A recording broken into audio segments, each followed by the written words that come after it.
Konnichiwa people! In this video, I'm gonna break down every single purchase that you need to do on a daily basis from each vendor, plus the shop. Beginning with the shop, from the gold shop, go summon, you get everything as you can see, everything is sold out, I bought everything since gacha is one of the most important aspects on the game that gives growth rate, so you need to get them all. Last two slots, weapon style number 3 and mount summon number 3 are unlocked at level 40, so make sure to get to level 40 as fast as you can to get those daily gacha going rolling. Normal section, you need to get the weapon enhancement scrolls and the armor enhancement scrolls, as those scrolls are pretty handy when it comes to collection. You're gonna get a lot of items during your rough grinds, so it will become really helpful to enhance them and put them on collection as you're gonna get extra growth rate. The Drought of Vigilance, it's a buff that provides accuracy and basic damage, also some defense, but if you want to rush, let's say, the main quest, doing harder dungeons or maybe farm on the special dungeon in a higher level, it will also provide some extra help. But I wouldn't consider it as a mandatory purchase. The enhancement scrolls for sure. Below you can see some boxes also with enhancement materials, but are pretty expensive for the early state of the game, so I would recommend, if you're not a super whale, to avoid them. Moving on with the merchants, to Sandris, it's the main merchant of the town. From there you can buy potions, make sure to always have a good amount on you, since many quests, especially if you are doing dungeons on a higher level, will consume a lot of those. Make sure to always buy Drought of Onslaught, the two buffs that the merchant has, and Drought of Victory. Drought of Victory, it becomes as well pretty handy when you are trying to push your main quest or doing higher level dungeons because of the accuracy buff. It's kinda expensive, so make sure to use them wisely. If you can see like 50 of those, it's 175,000. It's kinda expensive, so make sure to use them wisely. The Onslaught you're gonna get as much as you want. It doesn't matter so much. It's kinda cheap, and the buff, it gets activated every 10 minutes.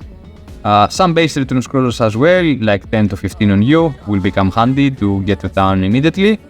Moving on to the Guild Merchant, which is also one of the important things to mention here. Let's see fast. From the guild, go trades. If your guild leader is kinda smart, you will unlock, of course, the cooking and the crafting materials for the people running Prosperity. Ancient Papyrus is kinda important.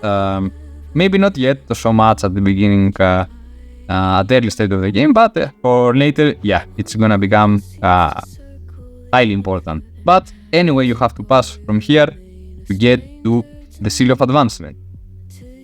And by that, let's see, for the merchant, those buffs, you can get 10 each week. It's not a daily purchase, but make sure to get those buffs. For each class, it works differently. As you see, melee damage, I get the range damage since I'm an archer, and magic for magic users.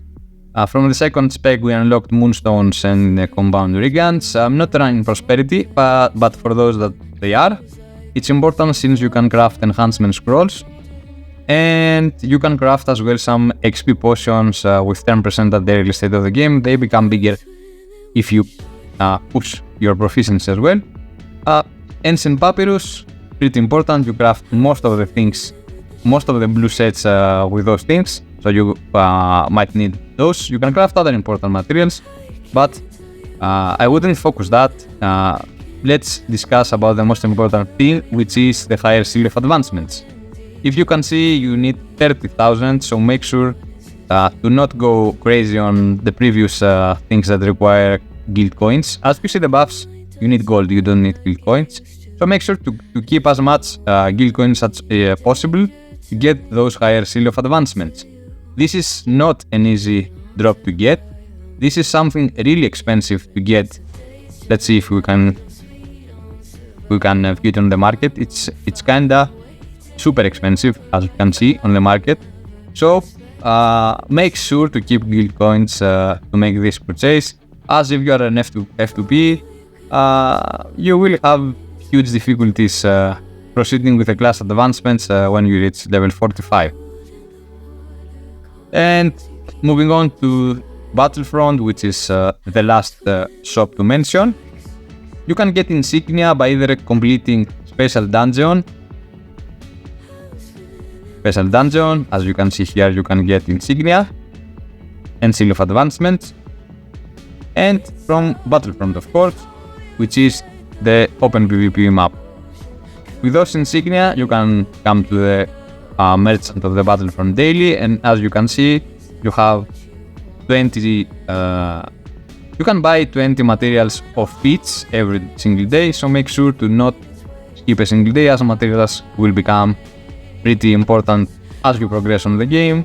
And if you want to make some extra gems, materials are always a good solution for that purpose. Later on, you can get buff, you can get entries for the higher Ice Cavern dungeons, but something important to mention is the 30 extra minions on the special dungeon. So later on in the game, when you will be able to farm like 150k, which is the daily limit for PvE, this will become really handy as you have extra time there to maybe get more XP, to maybe get some more loot, and it's a daily purchase. So 30 minutes each day, it's 1, 2, 3 hours and a half each week. So it's kinda of a big deal, as it's almost half of what you get by free. And with all those things being said, thanks for watching, guys, and until next time, see ya!